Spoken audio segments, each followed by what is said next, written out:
মায়ের বক্ষপিঞ্জর এবং পিতার পৃষ্ঠদেশ থেকে সবেগে নির্গত এক ফোঁটা পানি দিয়ে আমি আল্লাহ পাক তোমাকে সৃষ্টি করেছি।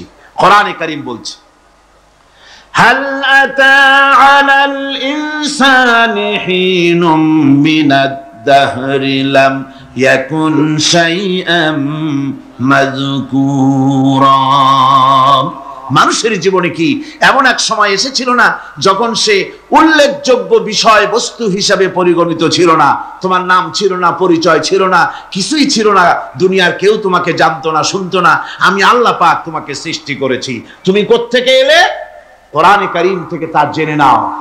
আল্লাহ রাব্বুল আলামিন বলেন, ইন্না খালাকনাকুম মিন তুরাবিন সুম্মা মিন নুতফাতিন সুম্মা মিন আলাকাতিন সুম্মা মিন মুদগা।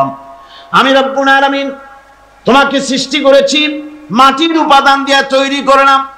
মা বাপের, পুরুষের স্পার্মটোজেন আর মহিলাদের ওভাম দুটোতে মিলে মায়ের গর্ভের ভিতরে নাপাক পানি ফোঁটাকে জমাট রক্তে পরিণত করে দিলাম। এই জমাট রক্তকে গোশত বানালাম, কচি কচি হাড় দিয়ে একটা বডি, একটা স্ট্রাকচার তৈরি করলাম। তারপরে ফাকাসাউনাল ইযামা লাহমা, গোশত দিয়ে, রগ দিয়ে, চামড়া দিয়ে সুন্দর করে ছাউনি দিয়া মায়ের গর্ভের ভিতরে আমি আল্লাহ রব্বুল আলামিন তোমাকে বানাইছি। মায়ের পেটের ভিতরে ফি কারারিম মাকিন, একটি সুরক্ষিত জায়গায় তোমাকে আমি রেখে দিলাম, যেখানে কোনো রোগ, কোনো জার যেখানে পৌঁছতে পারবে না, কোনো অসুবিধা হবে না, এমন একটা জায়গায়, এমন একটা ইন্টেনসিভ কেয়ার ইউনিটের ভিতরে রেখেছি। সুবহানাল্লাহ, একটা ইন্টেনসিভ কেয়ার ইউনিট যেখানে কোন রকমের কোন জার্ম প্রবেশ করে বা করবার কোনো ক্ষমতা নাই কারো। এমন একটা যে একটা প্যাকেট, সুন্দর একটা প্যাকেট, একটা কভারের মধ্যে তোমাকে তৈরি করা হলো মায়ের পেটের মধ্যে। তারপরে আজকে তুমি কুফরি করতেছো, আজকে আমাকে অস্বীকার করছো। ওই গর্ভের ভেতরে আমি ইচ্ছে করলে রক্তের পিণ্ডের আকারে মায়ের গর্ভ থেকে আবর্ষণ করে দিতে পারতাম, দুনিয়ার মুখ দেখতে পারতে না। মায়ের পেটের ভেতর থেকে মরা সন্তান হিসাবে বের করে দিতে পারতাম, বিকলাঙ্গ করে বের করে দিতে পারতাম, পঙ্গু করে বের করতে পারতাম। পারতেন না? আল্লাহ রাব্বুল আলামিন বলেন, কেমনে বানালাম? খালাকাল ইনসান, মানুষ আমি সৃষ্টি করেছি মায়ের পেটের ভিতরে বসে। যখন ক্ষুধার উদ্রেক হলো, রুহু যখন এসে গেল, ক্ষুধা লাগলো, খাবারের প্রয়োজন হলো, আমি কেমনে খাওয়ালাম? দুনিয়ার কোনো মা বাপ, কোনো নেতা, কোনো ডাক্তার, কোন চিকিৎসা বিজ্ঞানী মায়ের পেটের সন্তানের খাবার সরবরাহ করতে পারে না। আল্লাহ পাক বলেন, তুমি কি খাবে? ব্যবস্থা আমি করেছি। মায়ের মাসিক অসুখকে বন্ধ করে দিয়ে মায়ের নাভির সঙ্গে তোমার নাভির সাথে তার লাগাইয়া দিয়েছি, আর ওই তারের মাধ্যমে রক্ত বের করে দিয়া মায়ের রক্ত দিয়ে তিল তিল করে তোমারে বড় করেছি। রক্তটা মুখে লাগাই নাই, মুখে লাগলে পরে নাপাক রক্ত, মুখটা নাপাক হয়ে যাবে। নাভির ভিতর দিয়ে পাস করে দিলাম, মুখটাকে পবিত্র রেখে দিলাম, যাতে করে দুনিয়ায় আসার পর আমার পবিত্র বানানো মুখখানা দিয়া এই দুনিয়ায় বসে তোমার আল্লাহর পবিত্র নামের জিকির করতে পারো। এমন সুন্দর করে মায়ের পিঠের ভিতরে তৈরি করলাম, হাত দিলাম, পা দিলাম, সুন্দর করে বানালাম, এমন নিখুঁত করে বানালাম, তাকায়া দেখো নিজের দিকে, সুন্দর করে বানালাম। এরপরে কি করলাম? সুম্মা নুখরিজুকুম তিফলা, বাচ্চার আকারে মায়ের পেট থেকে আস্তে করে বের করে নিয়ে আসলাম। সুবহানাল্লাহ বিহামদিহি, আস্তে করে মায়ের পেট থেকে নিয়ে এসেছি পৃথিবীর বুকে। পৃথিবীতে যখন আসলে তখন তোমার অবস্থাটা কি ছিল? ক্ষুধার যন্ত্রণায় যদি মরেও যেতে, কান্দা ছাড়া ভাষা নাই। ভাষা আছে? কোন হুঁশ ছিল আমাদের? কোন জ্ঞান ছিল? আল্লাহ রাব্বুল আলামিন বলেন, আল্লাহু আখরাজাকুম মিন বুতুনি উম্মাহাতিকুম লা তা'লামুনা শাইআ। মায়ের গর্ভ থেকে এমন অবস্থায় বের করে এনেছি যখন তোমার কোনো হুঁশ নাই, জ্ঞান নাই, কথা বলতে পারো না, পায়খানার ভিতরে পড়ে থাকো, ট্যা ট্যা করে কান্দা ছাড়া পথ নাই, পানির পিপাসায় গলা শুকায় যায়, কান্দা ছাড়া পথ নাই, মনের তোমার মুখের কোনো ভাষা নাই কান্না ছাড়া। আমি তোমার এমন আল্লাহ, আমি তোমার এমন স্রষ্টা, আমি তোমার এমন রব, তোমার ভাষা নাই বলে মায়ের কলিজার ভেতরে আমি তোমার প্রতি এক দুর্বিনীত মহব্বত পয়দা করে দিয়েছি। তোমার কান্না তোমার মায়ের বুকের মধ্যে শেল বিঁধে যায়। তুমি যখন কাঁদো, কান্নার আওয়াজ যখন মায়ের কানে চলে যায়, হাজারো কাজ ফেলে মা দৌড়াইয়া বাচ্চারে কোলে নেয়। কি খাবে কেউ তৈরি করে না। আল্লাহ রাব্বুল আলামিন বলে, বান্দারে দুনিয়ায় আসার আগে তুমি কি খাবে, খাবারের বন্দোবস্ত আমি আল্লাহ করেছি, আমি এমন স্রষ্টা। তুমি দুনিয়া আসার 6 মাস আগে তোমার মায়ের বুকের ওপরে তোমার খাদ্য গরম করে আমি আল্লাহ রিজার্ভ করে রেখে দিয়েছি। সেই খাদ্য শুধু খাদ্য নয়, রোগের প্রতিষেধক, এটা ওষুধ। আজ বিজ্ঞানীরা, চিকিৎসা বিজ্ঞানীরা বলছেন মায়ের দুধ সন্তানের খাদ্যের, মায়ের দুধের চাইতে কোনো বিকল্প কিছুই নাই। সন্তান পৃথিবীতে এলে মায়ের প্রথম দুধটা, গ্রামে গঞ্জে অশিক্ষিত এলাকায় প্রথম দুধটা ফেলে দেয়, এটাকে মনে করে এটা খারাপ, এটা খাওয়াতে নাই, তাহলে ধনুষ্টঙ্কার হবে, হাবিজাবি কথা বলে। আল্লাহ দুধ বানাইছে বাচ্চার ধনুষ্টঙ্কার হওয়ার জন্য। মায়ের ওই প্রথম দুধটা হচ্ছে সন্তানের জন্য সমস্ত রোগের প্রতিষেধক। সে ছিল পেটের ভিতরে একটা কাভারের মধ্যে, ওখানে কোনো জার্ম ছিল না, কোনো রোগ জীবাণু ছিল না। ও পৃথিবীতে এসেছে যেখানে অক্সিজেনের ভেতরে জার্ম রয়েছে, বাতাসের ভিতরে জার্ম রয়েছে, যার পরিবেশটা খারাপ হয়ে আছে, মানুষের শ্বাস প্রশ্বাসে নিঃশ্বাসে হাজারো রোগ জীবাণু ঘুরছে, এই রকমের একটা পৃথিবীতে এসেছে। আসার পরে কচি স্বাস্থ্য, কচি শরীর, কচি হার্ট, কচি লাংস, সেটাকে প্রতিরোধ করবে কি করে? সেজন্য আল্লাহ পাক মায়ের দুধের ভিতরে সমস্ত রোগের প্রতিষেধক দিয়ে দিয়েছেন। সুবহানাল্লাহ। আজকের বিজ্ঞানীরা তা স্বীকার করেছেন। অনেক মা তার সন্তানকে দুধ দেন না, নিজের শরীর স্বাস্থ্য ভালো রাখার চিন্তা করে বাচ্চাকে দুধ খাওয়ান না। এটা অত্যন্ত নির্মম কাজ। বাচ্চাকে দুধ খাওয়ালে বাচ্চার সাথে মায়ের মহব্বত বাড়ে। ইউরোপে, আমেরিকায় মাকে মা বলে ডাকে না, বাপকে শ্রদ্ধা করে না, সম্মান করে না। তার কারণ সেখানে মায়েরা তার সন্তানদেরকে কোলে নেয় না, সন্তানদেরকে ফিডার খাওয়ায়। আর আমি নিজের চোখে দেখেছি মায়েরা ইউরোপে, আমেরিকায় যখন শপিং এ আসে, তখন রাস্তায় যখন আসে, তখন ওই পুশ চেয়ার গুলিতে বাচ্চাকে শোয়াইয়া বাচ্চা এভাবে পুশ চেয়ারে করে ঠেলে নিয়ে যায়, আর কুত্তার বাচ্চাগুলি কোলে করে ঘুরে বেড়ায়। কুত্তার বাচ্চা কোলে নেয়, নিজের বাচ্চা পুশ চেয়ারে করে ঠেলে। সেই জন্য মায়ের প্রতি সন্তানের মহব্বত হয় না, সন্তানেরও মায়ের প্রতি কোনো শ্রদ্ধা জাগে না। আল্লাহ কি ব্যবস্থা মায়ের কলিজার মধ্যে মহব্বত পয়দা করে দিয়েছেন আল্লাহ পাক। মায়ের বুকের দুধের ভিতরে আল্লাহ রাব্বুল আলামিন, আল্লাহ পাক বলছেন, আমি মানুষ সৃষ্টি করেছি আর তার সমস্ত প্রয়োজন মিটিয়েছি, তার খাবারের সব প্রয়োজন মিটিয়ে দিয়েছি। দুধটাকে ঘন করি নাই, হজম করতে পারবে না বলে ওই দুধটা সামান্য পাতলা করে দিয়েছি, ওর ভিতরে সামান্য মিষ্টি দিয়েছি।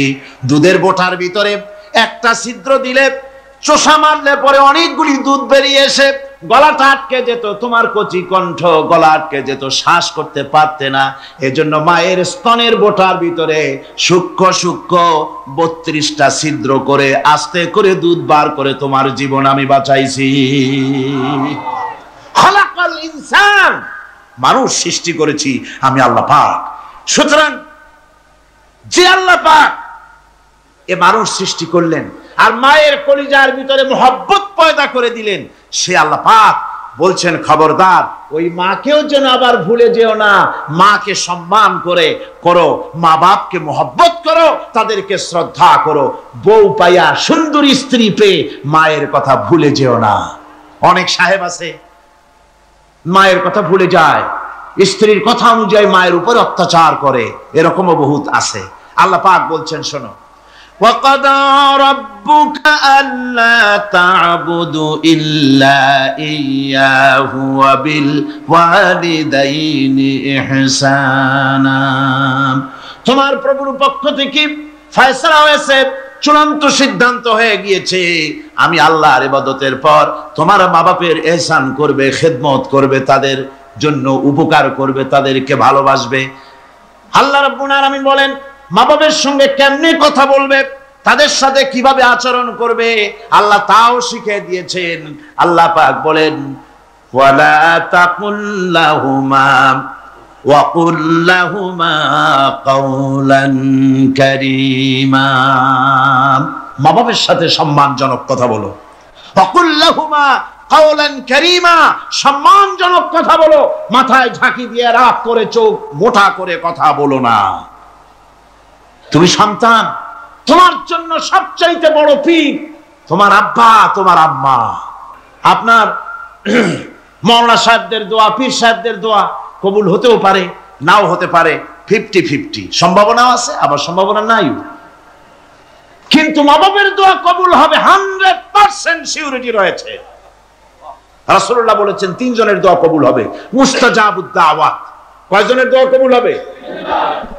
আল্লাহ রাব্বুল আলামিনের হাবিব বলেন 3 জনের দোয়া কবুল হবে আল্লাহর দরবারে।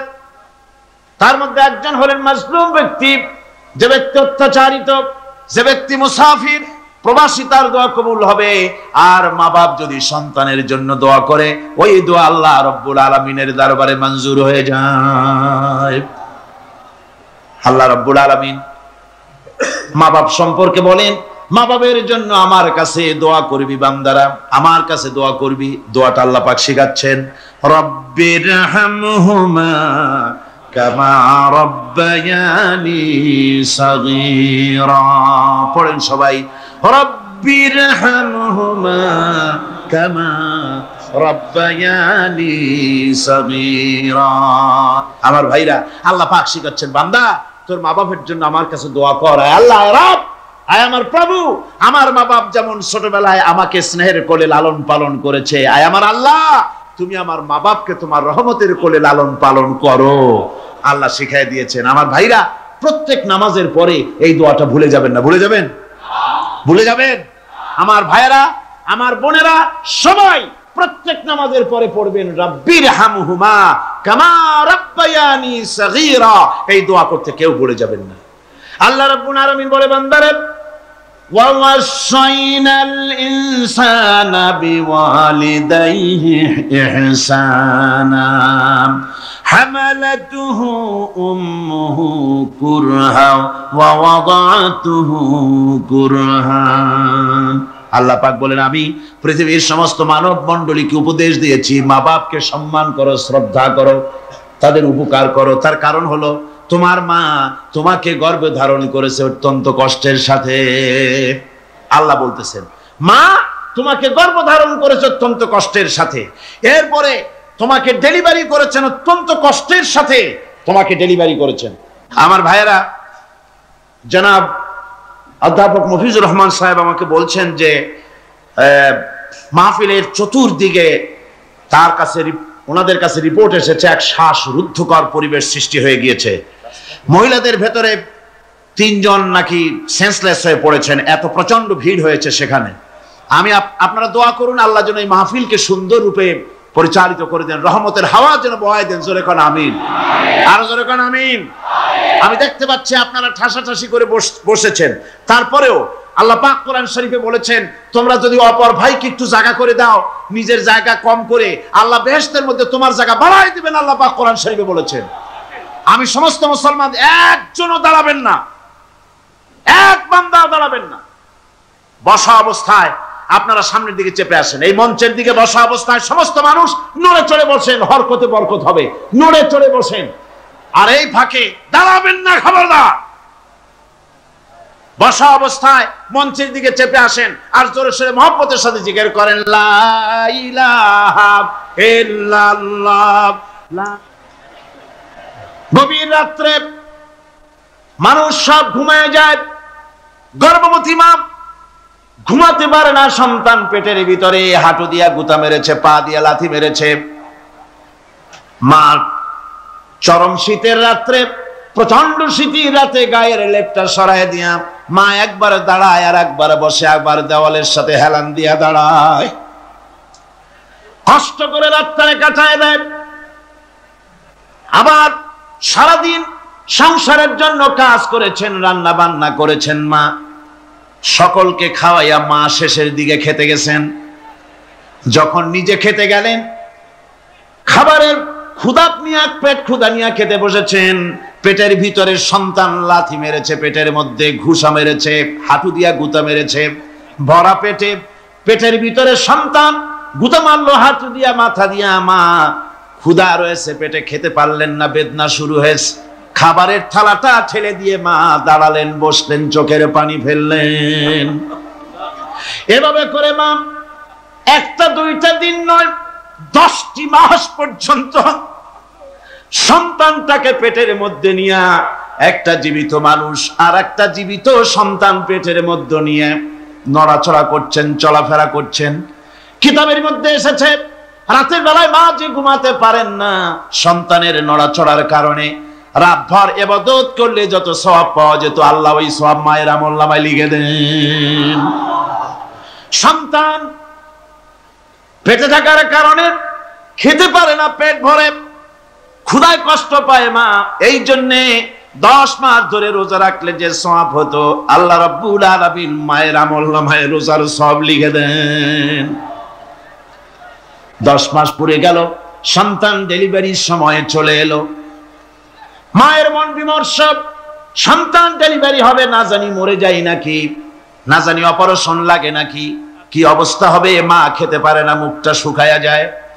ডেলিভারির সময় যখন আসে, মা বাবার কাছ থেকে বিদায় নিয়ে যায়, স্বামীকে একান্তে গোপনে ডেকে নিয়ে বলে, প্রাণের স্বামী, দীর্ঘদিন একসঙ্গে ঘর কন্যা করেছি, অপরাধ হয়ে যেতে পারে, আমারে মাফ করে দিও। আমার মনে হয় এবার আমি আর বাঁচবো না। সংসার থাকলো, চাবি থাকলো, সব বুঝে নাও, আমারে মাফ করে দিও।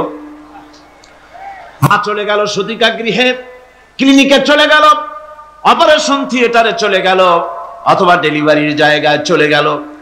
ডেলিভারি পেইন শুরু হয়ে গেল, বেদনা শুরু হয়ে গেল। এক একটা বেদনা যেন মায়ের এক একটা মৃত্যু যন্ত্রণা শুরু হয়ে যায়। এমন যন্ত্রণা, প্রসব বেদনা দুনিয়ার ভুক্তভোগী মা ছাড়া আর কেউ জানে না। এই চরম বেদনার ভেতর দিয়ে, চরম কষ্টের ভিতরে মা যখন একটা বাচ্চা প্রসব করলো, জিহাদের ময়দানের মতো মা রক্তাক্ত হয়ে গেলেন, সন্তান দুনিয়া এলো। মা তখন অস্থির থাকেন। এত বড় বিরাট কষ্টের ভিতরে আল্লাহ রাব্বুল আলামিন বলেন, সন্তান যখন ডেলিভারি হয়ে গেল, মায়ের মনের ভিতরে আমি তখন এই ফিলিংস, এই টেন্ডেন্সি জাগ্রত করে দিই, দেখ কি হয়েছে। মা তখন দেখতে চায় কি হয়েছে।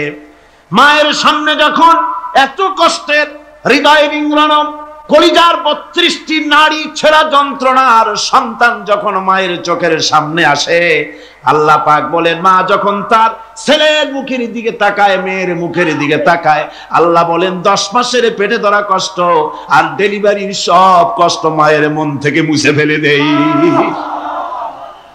আল্লাহ রাব্বুল আলামিন বলেন, খবরদার দুনিয়ার মানুষ, এমন মায়ের সাথে নাফরমানি করবি না, এ মায়ের সাথে নাফরমানি করবি না, মাকে সম্মান করবি, মার কাছে দোয়া চাবি।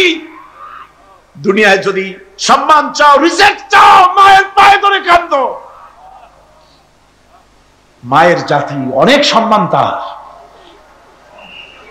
রাসূল করিম সাল্লাল্লাহু আলাইহি সাল্লামকে প্রশ্ন করা হয়েছে, হুজুর খেদমত করব কার? হুজুর কয় মায়ের। তারপরে কার? হুজুর কয় মায়ের। তারপরে কার? হুজুর বলেন মায়ের। তারপরে কার? তোমার পিতার।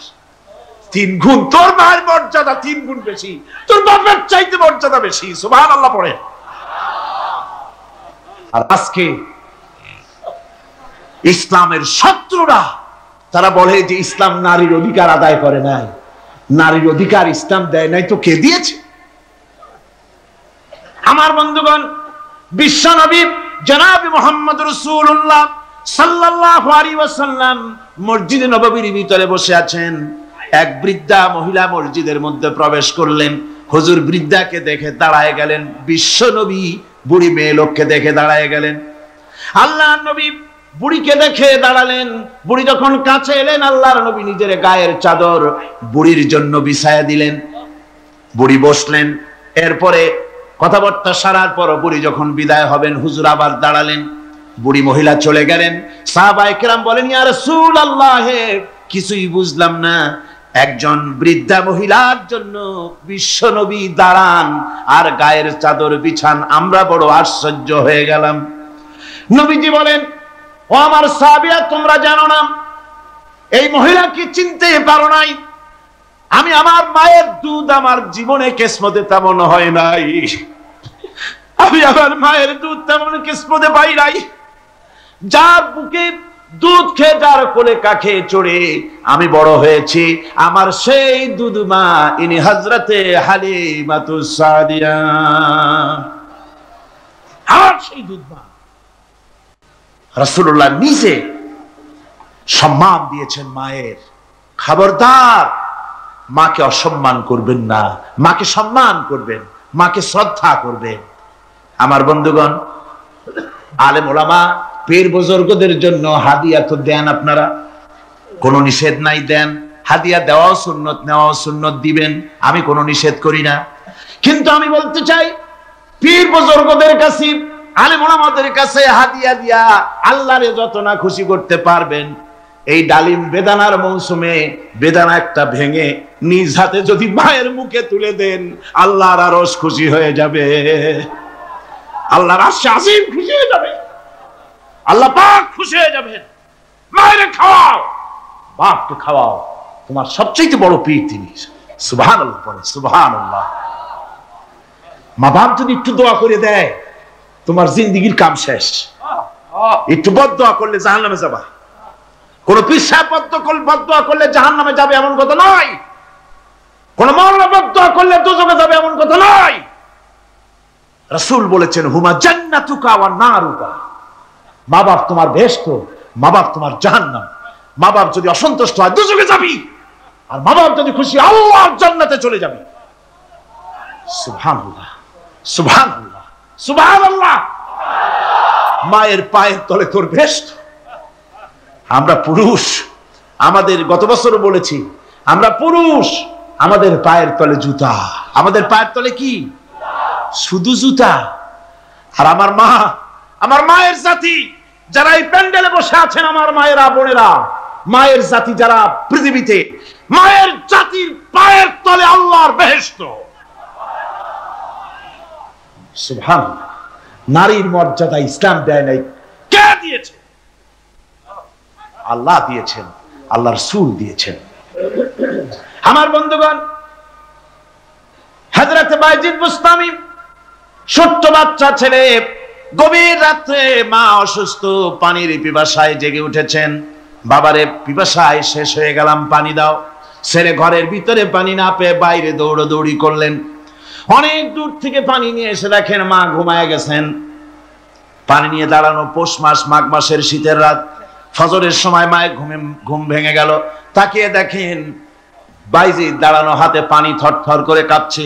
জিজ্ঞাসা করে, বাইজিদ তুমি দাঁড়ানো কেন? ছোট্ট বাচ্চা বলে, মা পানি চেয়েছিলে তুমি গভীর রাত্রে, পানি ঘরে ছিল না, অনেক দূর থেকে আনতে হয়েছে। মা বলছে, ঘুমাও নাই কেন গ্লাস থুইয়া? বাচ্চা বলে, ঘুমাই নাই।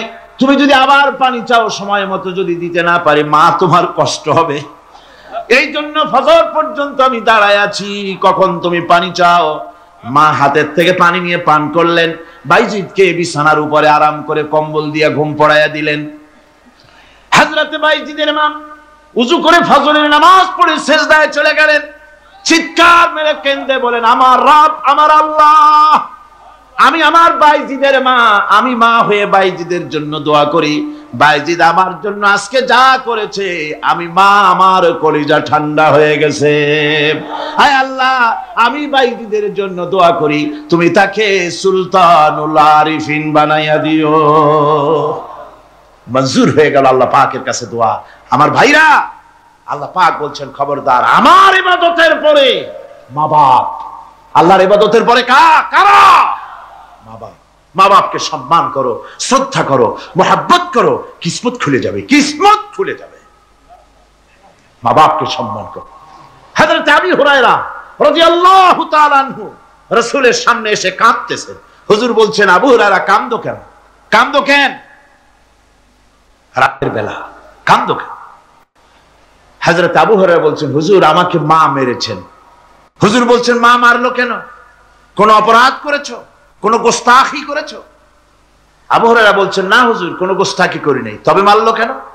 হযরত আবু হুরায়রা বলছেন, হুজুর আমি আপনার দরবার থেকে ফিরতে রাত হয়ে গিয়েছিল। মা জিজ্ঞেস করলেন, আবু হুরায়রা এত রাত্রে কোথায় ছিলি? বললাম, আমি ছিলাম যে কদম চুমতে পারলে দুনিয়া ধন্য হয়, সেই দরবারে নববীর কদম মুবারক থেকে আসতে আমার দেরি হয়েছে। আমার মা মুশরিকা, আপনার নাম শুনে তার গায়ে আগুন জ্বলে উঠলো, আমাকে ধরে মারা আরম্ভ করলো। বলল, হয় আমার বাড়ি ছাড়বি আর না হয় মুহাম্মদ সাল্লাল্লাহু আলাইহি ওয়াসাল্লামের দরবার ছাড়বি। তিনি বলছেন, মা মেরেছে, আমার করার কিছু নাই। চিন্তা করেন কত বড় কথা, এ কথার লোড কত। হযরত আবু হুরায়রা বলেন, ইয়া রাসূলুল্লাহ, মা মাকে মেরেছেন, আমি আল্লাহর নবীর কাছে মায়ের বিরুদ্ধে নালিশ করতে আসি নাই। বললেন, কেন এসেছো? হযরত আবু হুরায়রা বলেন, হুজুর এসেছি একটা কারণে। আমি জানি আল্লাহর নবী যদি আল্লাহর দরবারে হাত উঠায়া কোনো জিনিস বলে, আল্লাহ রাব্বুল আলামিন সঙ্গে সঙ্গে মঞ্জুর করে নেন।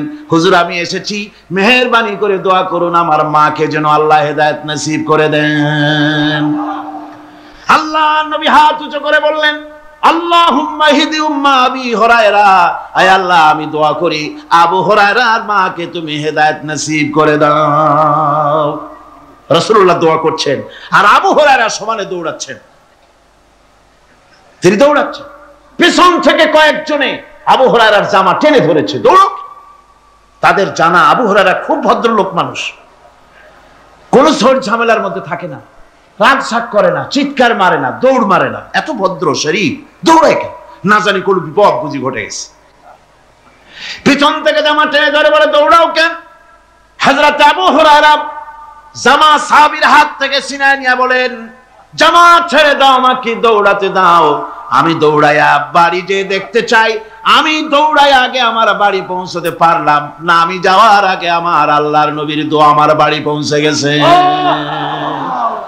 আমি এইটা দেখতে চাই। হযরত আবু হুরায়রা বাড়িতে গিয়ে দরজা নক করলেন, ভেতর থেকে আওয়াজ এলো, কে? হযরত আবু হুরায়রা বলেন, মা আমি তোমার আবু হুরায়রা ফিরে এসেছি। মা বলছেন, বাবা অপেক্ষা করো, দরজা খুলতেছি। হযরত আবু হুরায়রা বলেন, মায়ের গলার আওয়াজের ভিতরে শিরকিয়াতের কর্কশতা পেলাম না, মায়ের গলার আওয়াজের ভিতরে তাওহীদের গন্ধ পেলাম। আমার মনে হলো তীর নিক্ষিপ্ত তীর তার নিশানায় পৌঁছে গেছে। কিছুক্ষণ পর মা আমার বেরিয়ে এলেন, মাথা থেকে চুলের থেকে বুড়ি মানুষ, সাদা চুলের ভিতর থেকে পানি পড়তেছে। মা বলল, বাবারে তোমারে মারার পর আমি বড় অনুতপ্ত হয়েছি, অনুশোচনা করেছি, আমি গোসল করেছি, মনে মনে ভাবলাম আমার ছেলে তো কোনো খারাপ জায়গায় যায় নাই, কেন তারে মারলাম? আমি বড় লজ্জায় পড়েছি তোমারে মেরে।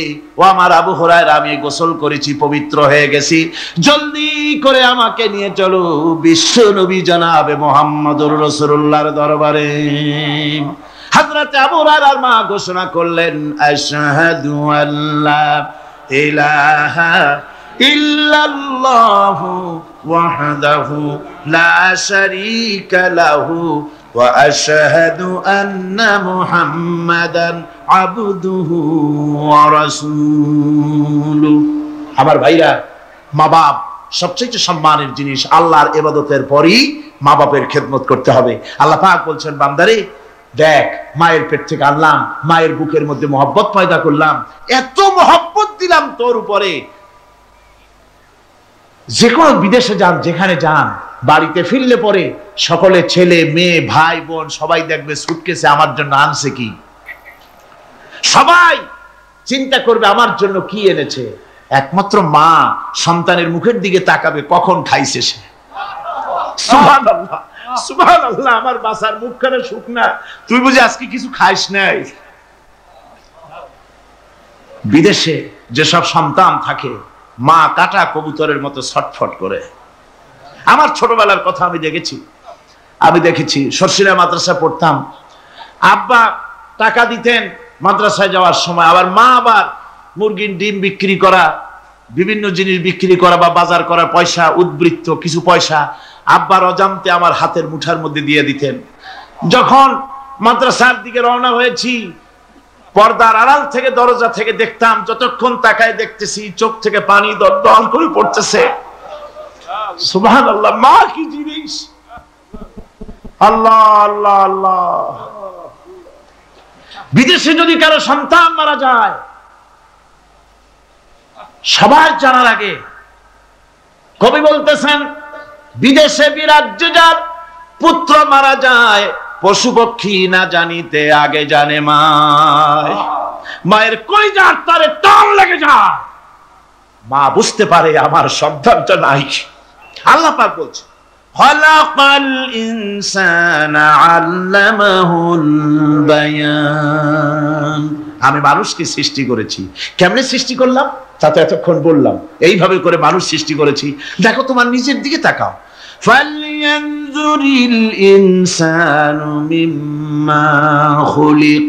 কিভাবে মানুষ তোমাকে সৃষ্টি করা হলো, একবার তাকায় দেখো তোমার শরীরের দিকে, একটু তাকায় দেখো তো কেমনে আমি বানাইলাম, কিভাবে তৈরি করলাম। লক্ষ্য করো, এই যে মাথা, এই মাথাটার ভিতরে আছে কি? মগজ, ব্রেন। বিজ্ঞানীরা বলেছেন এতে 1000 মিলিয়ন নার্ভ সেলস আছে এর মধ্যে। 1000 মিলিয়ন নার্ভ সেল। সেল হচ্ছে CELL, সেল। সেল মানে কোষ। এই 1000 অনুভূতি কোষ, 1000 মিলিয়ন অনুভূতি কোষ রয়েছে মাথার ভেতরে। মস্তিষ্কের এসব কোষগুলি, এসব সেলগুলি, তার মধ্যে আবার আছে নার্ভ ফাইবার, অর্থাৎ সূক্ষ্ম সূক্ষ্ম নার্ভ সুতা সমগ্র শরীরের মধ্যে তা ছড়িয়ে দেওয়া আছে। এই সূক্ষ্ম সুতার মাধ্যমে ঘন্টায় 70 মাইল বেগে শরীরের প্রত্যেকটা অঙ্গ প্রত্যঙ্গের খবর মস্তিষ্কের মধ্যে চলে যায়। সুবহানাল্লাহ ওয়া বিহামদিহি। আপনার পায়ে যদি কাটা ফোটে, শরীরে যদি ব্যথা লাগে, ঘন্টায় 70 মাইল বেগে সূক্ষ্ম সূক্ষ্ম যে তারগুলি আল্লাহ দিয়েছেন, ওই তারের মাধ্যমে আপনার মাথায় চলে যায়। মস্তিষ্কে গেলে পরে তড়িৎ গতিতে সিদ্ধান্ত হয় কাটা তুলতে হবে।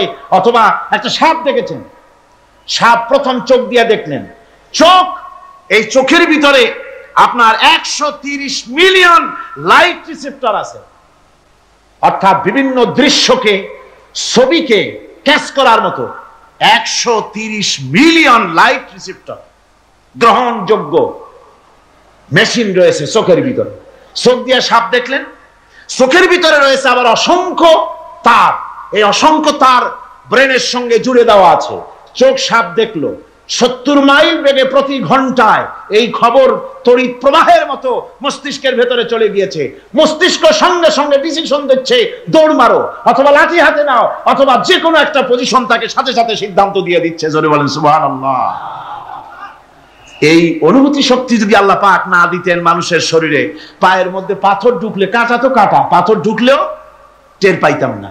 আল্লাহ পাক এই ব্যবস্থা করে দিয়েছেন মস্তিষ্কের মধ্যে এতগুলি সেল, প্রত্যেকটা সেলের আলাদা আলাদা কাজ।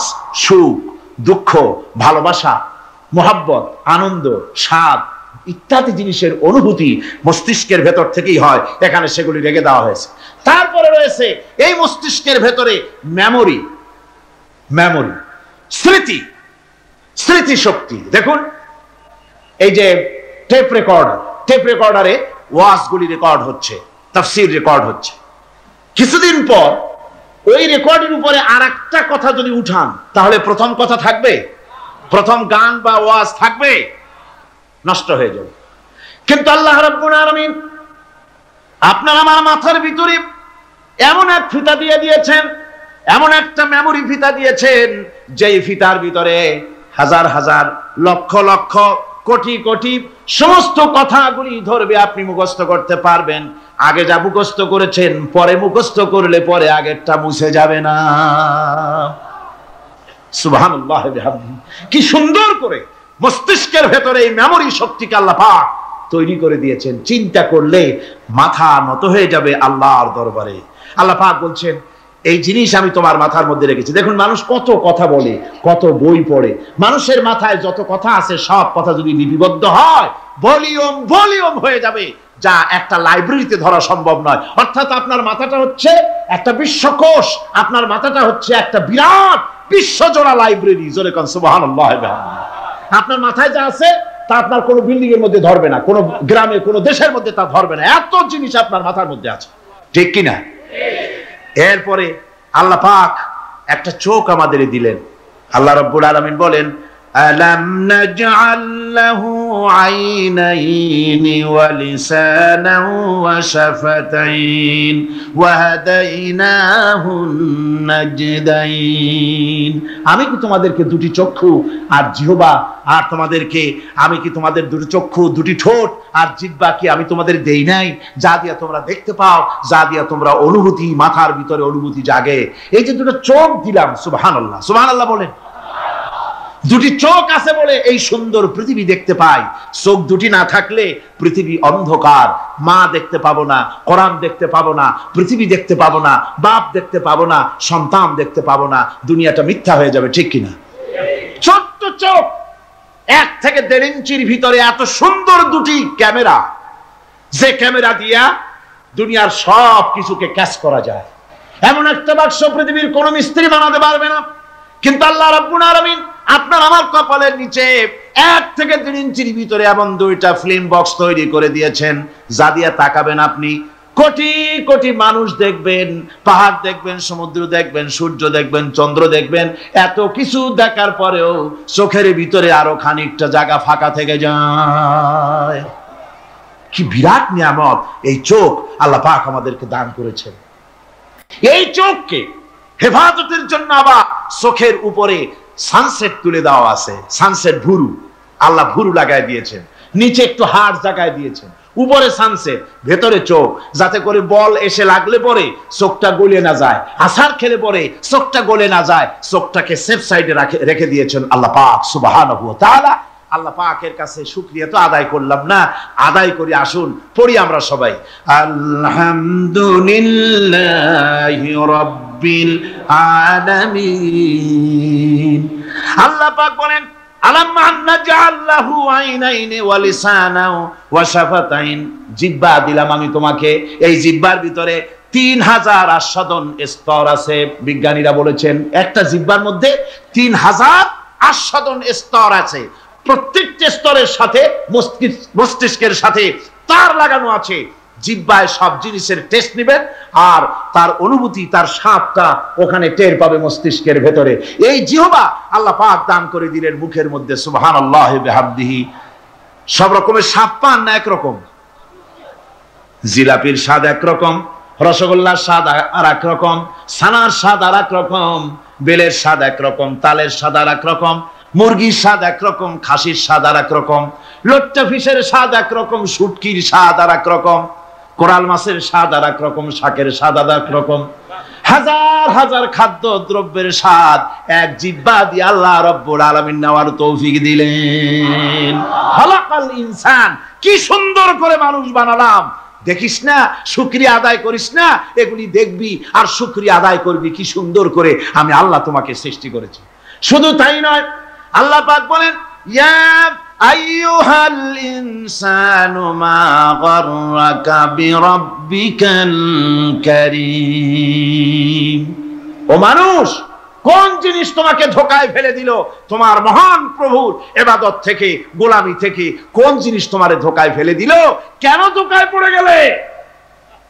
আল্লাহ রাব্বুল আলামিন তাই বলেন ইয়া আইয়ুহাল ইনসানু মা গাররাকা বিরাব্বিকাল কারীম। কোন জিনিস তোমাকে ধোঁকায় ফেলে দিল ওই মহান আল্লাহ রাব্বুল আলামিনের ইবাদত থেকে? তিনি মানুষকে সৃষ্টি করেছেন, কত সুন্দর করে তিনি বানিয়েছেন। একবার লক্ষ্য করে দেখো, শুকরিয়া আসবে আল্লাহর দরবারে, মাথা নত হয়ে আসবে। কি সুন্দর করে আল্লাহ পাক বানিয়েছেন। মানুষের শরীরে কিডনি লাগবে 2টি, কিডনি লাগবে 1টা। কিডনি কি? কিডনি হচ্ছে আপনার পেশাবকে ছেঁকে বের করে দেয়। একটা দারুণ জিনিস আপনার শরীরের জন্য। কিডনি যদি ইনঅ্যাক্টিভ হয়ে যায়, হাত পায়ে পানি এসে হাত পা ফুলে আপনি মৃত্যুর দিকে এগোতে থাকবেন। এই কিডনি, এই ছাকনি মাত্র একটা হলে চলে, কিন্তু আল্লাহ পাক ছাকনি এই কিডনি দিয়েছেন দুটো। কটা দিলেন? দুটো। একটা যদি কখনো ডিসঅর্ডার হয়ে যায়, আর একটা দিয়ে যেন আমার বান্দা কাজ চালায় নিতে পারে। সুবহানাল্লাহ বিহামদিহি, সুবহানাল্লাহ। চোখ তো একটা হলেও হয়, কিন্তু আল্লাহ চোখ দিলেন দুটো। কটা দিয়েছেন? দুটো চোখ দিয়েছেন, দুটো কান দিয়েছেন। আমি অবাক হয়ে গিয়েছি যখন আমার ছেলের চিকিৎসা চলতেছিল সিঙ্গাপুর মাউন্ট এলিজাবেথ হসপিটালে। 7টা অপারেশন হয়েছে। আমার ছেলে কারিবুল মত, একেবারে মৃত্যুর দুয়ারে চলে গিয়েছিল। 7টি অপারেশন, 40 ব্যাগ রক্ত লেগেছে। 2.5 ফিট তার ইন্টেস্টাইন কেটে ফেলেছে, 2.5 ফিট খাদ্য নালী কেটে ফেলে দিয়েছে।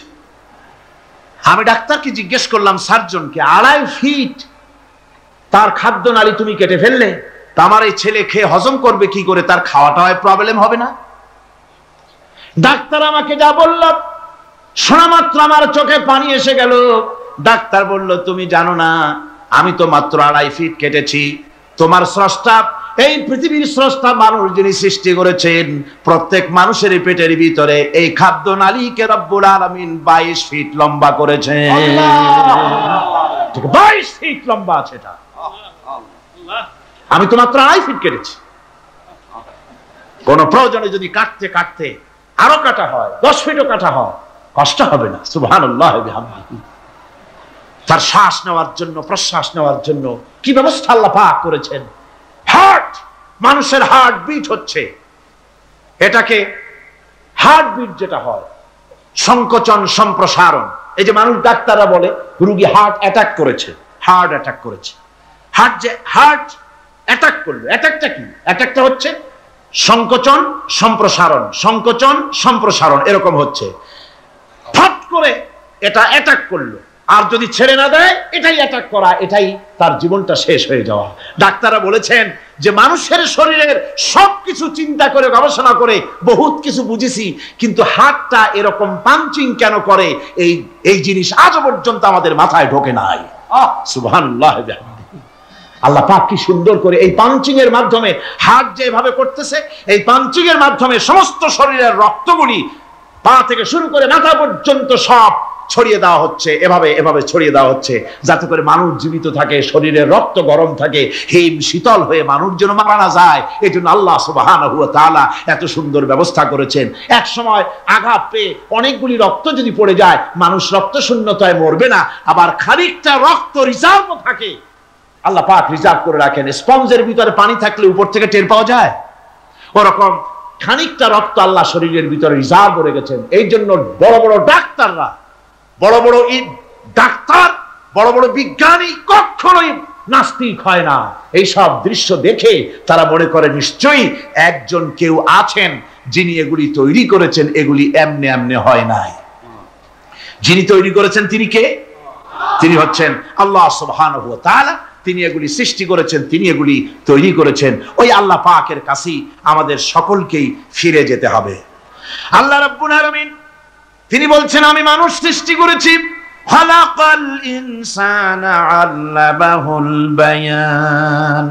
মানুষ সৃষ্টি করেছি, শুধু মানুষকে সৃষ্টি করি নাই, আমি আবার তার জোড়াও তৈরি করে দিয়েছি। মানুষ একা একা না, পৃথিবীতে সব জোড়ায় জোড়ায় তৈরি করেছি। উদ্ভিদের মধ্যে জোড়া তৈরি করেছি, প্রাণী জগতের মধ্যে জোড়া তৈরি করেছি। এই দুনিয়ার ভিতরে যা কিছু আছে, উদ্ভিদ হোক আর মানুষ হোক, প্রাণী জগৎ হোক, সবগুলিকে আমি আল্লাহ জোড়া বানাইছি, জোড়ায় জোড়ায় নর এবং নারী সবগুলির মধ্যে করে দিয়েছি। ওয়া মিন আয়াতিহি আন খালাকা লাকুম মিন আনফুসিকুম আজওয়াজান লিতাসকুনু ইলাইহা ওয়া জাআলা বাইনাকুম মাওয়াদ্দাতান ওয়া রাহমা। আল্লাহ রাব্বুল আলামিন বলেন, আমার অগণিত নিদর্শনের ভিতরে এটাও একটি নিদর্শন যে আমি তোমাদের থেকে তোমাদের জোড়া তৈরি করেছি, তোমাদের স্ত্রীদেরকে তৈরি করেছি, যাতে করে তোমরা তাদের কাছে শান্তি পাও। আর তোমাদের মধ্যে ভালোবাসা সৃষ্টি করেছি, মহব্বত সৃষ্টি করে দিয়েছি। আর পরিণত বয়সে এই মহব্বতকে আমি আল্লাহ করুণার সহৃদয়তায় পরিণত করে দেই। তোমার থেকে তোমার জোড়া নারী সৃষ্টি করেছি স্ত্রী, সেই স্ত্রীর কাছে তুমি তোমার স্বস্তি শান্তি ফিরে পাবে। আর যখন বৃদ্ধ হয়ে যাবে তখন এই ভালোবাসাটা আমি করুণা আর মহব্বতের মধ্যে পয়দা করে দেই। এর দ্বারা এই ভালোবাসা এবং মহব্বতের মাধ্যমে সন্তান সন্ততি পৃথিবীতে আসে, নাতি আসে, পৌত্র আসে, পৌত্রী আসে, এভাবে করে আত্মীয় স্বজন পরিবেষ্টিত অবস্থায় দুনিয়ায় মানব বংশ আমি এভাবে করে বৃদ্ধি করি। আর এরপরে মানব সৃষ্টি করে মানুষকে এক পরিবেশ সৃষ্টি করে দিয়ে তাকে কথা বলারও আমি ভাষা শিখিয়েছি। আল্লামাহুল বায়ান, মানুষকে আমি কি শিক্ষা দিয়েছি? কথা বলতে আমি শিক্ষা দিয়েছি।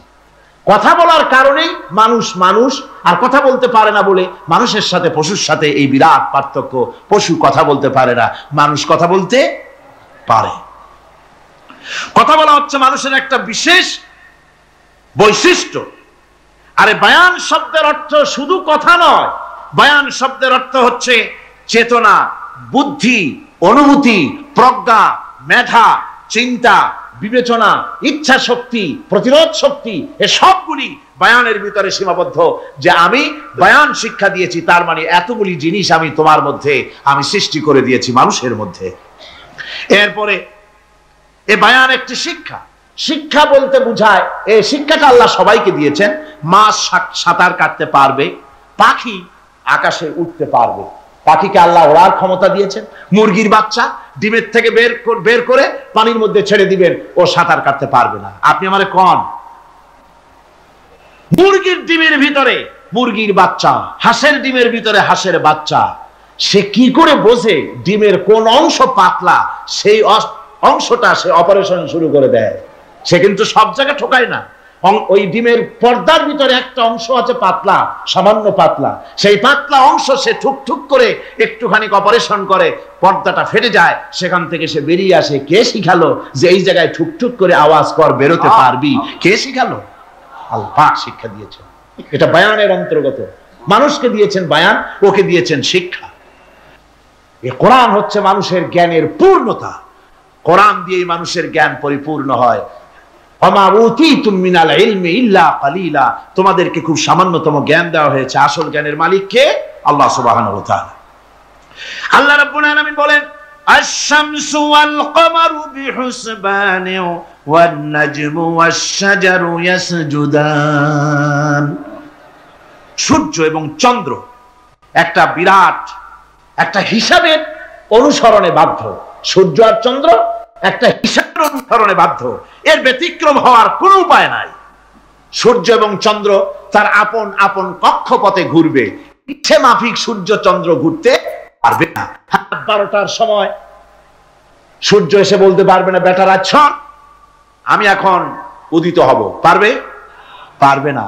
দিনের দুপুরের সময় রাত এসে মাথা চাড়া দিয়ে জাগাতে পারবে না, দিন সরে যা, আমি এখন সবটাকে রাত বানায় দেব, পারবে না।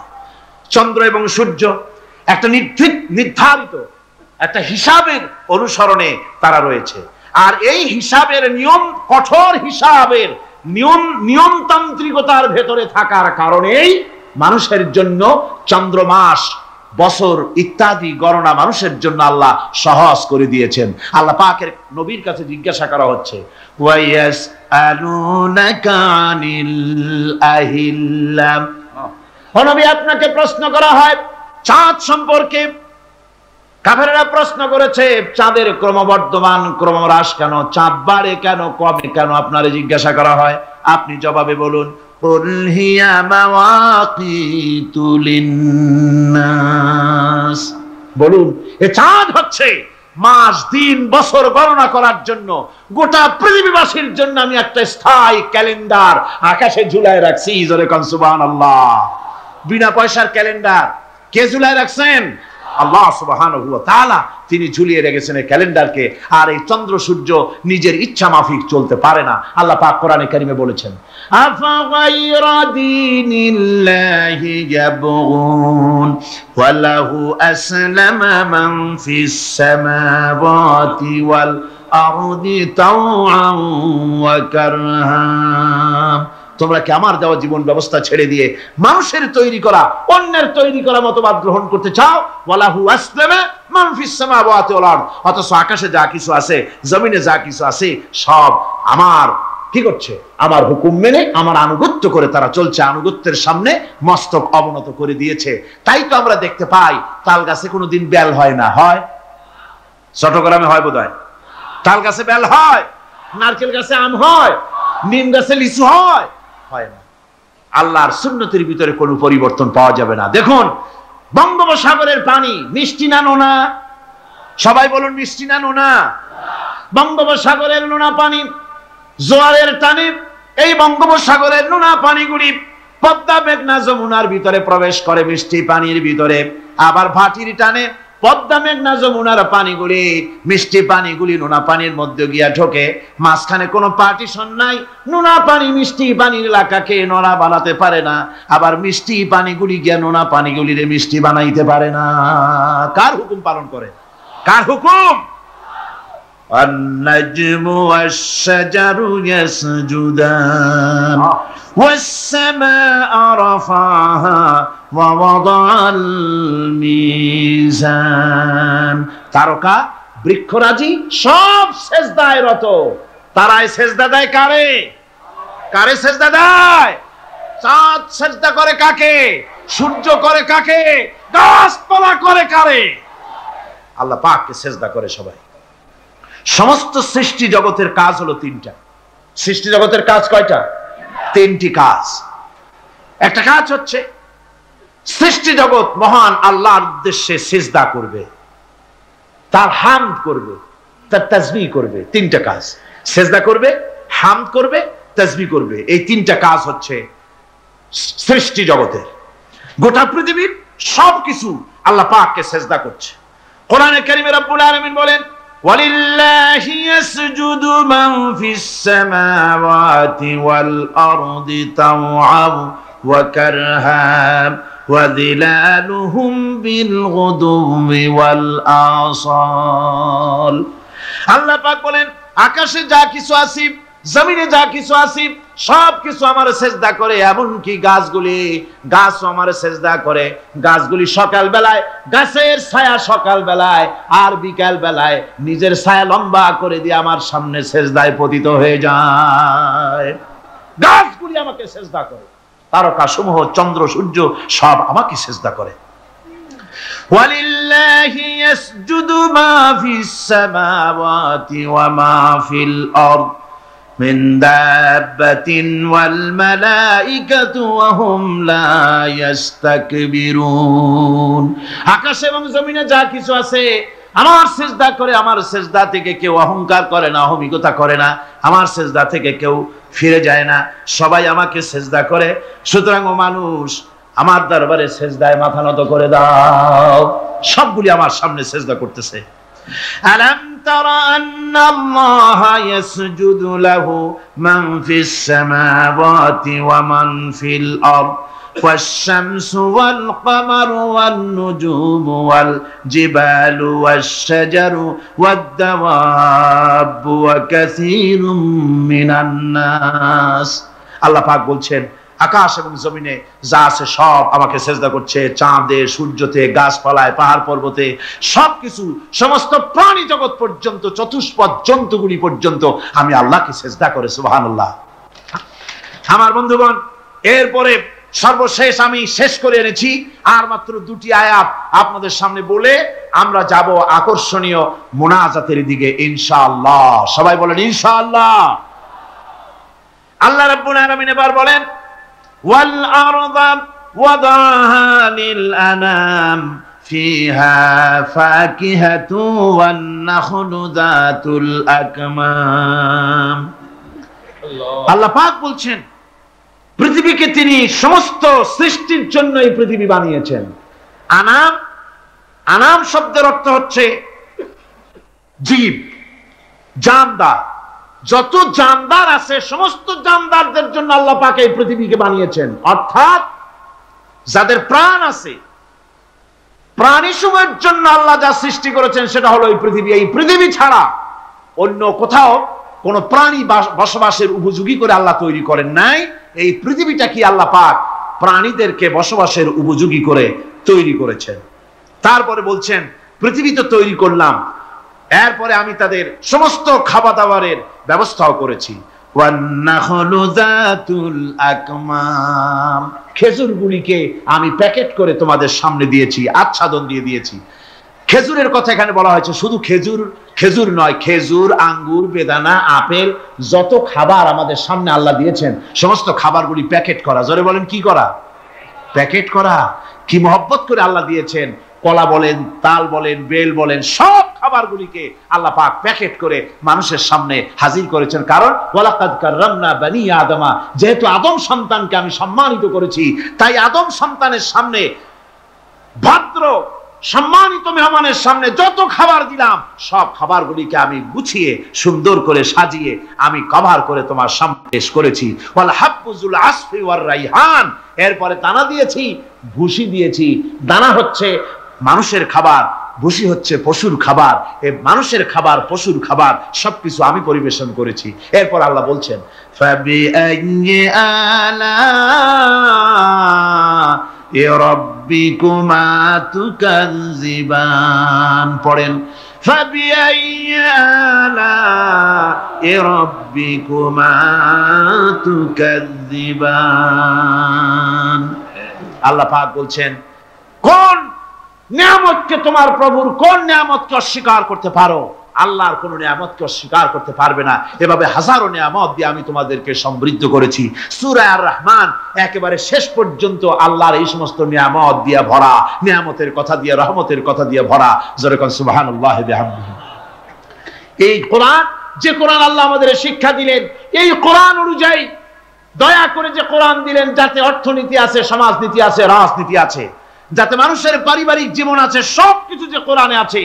এই কোরআন দিয়ে রাসূলুল্লাহ একটা সমাজ তৈরি করেছিলেন যেখানে চুরি ছিল না, ডাকাতি ছিল না, জেনাবে বিচার ছিল না।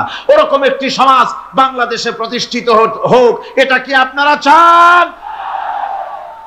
যে সব নারী, বৃদ্ধা, শিশু চিৎকার মেরে আমার কাছে বলতেছে রব্বুল আলামিন মেহেরবানি করে এই জালিম জনপদ থেকে আমাদের বাঁচাও, তোমার পক্ষ থেকে আমাদের জন্য সাহায্যকারী পাঠাও।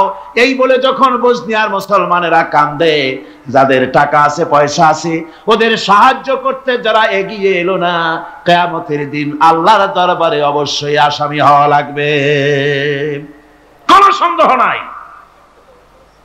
আজ আরাকান আমাদের বাড়ির কাছে, বার্মা, সেখান থেকে আমার কাছে লেখা হয়েছে। তারা লিখছে সামরিক জান্তার সম্মিলিত সামরিক বাহিনী নতুন ভাবে চরম নির্যাতন শুরু করেছে। এবারের নির্যাতনের প্রধান টার্গেট হচ্ছে আলেম সমাজ। এ বাহিনী দীর্ঘদিন ধরে মুসলিম নারীদের জন্য শরীয়তের দৃষ্টিতে পর্দা আবশ্যক নয় মর্মে আলেমদের কাছ থেকে ফতোয়া আদায়ের জন্য চেষ্টা করে। ব্যর্থ হয়ে বর্তমানে আলেমদেরকে পাইকারি হারে গ্রেফতার করে ব্যারাকে নিয়ে গিয়ে অমানসিক নির্যাতন চালাচ্ছে। আলেমদের পুড়িয়ে দাড়ি মুন্ডিয়ে দিচ্ছে। আরাকানের গ্রান্ড মুফতি মাওলানা নুরুল হক সাহেবকে অনেক নির্যাতনের পর উপরোক্ত ফতোয়া আদায় করতে না পেরে নির্মম ভাবে তাকে হত্যা করেছে।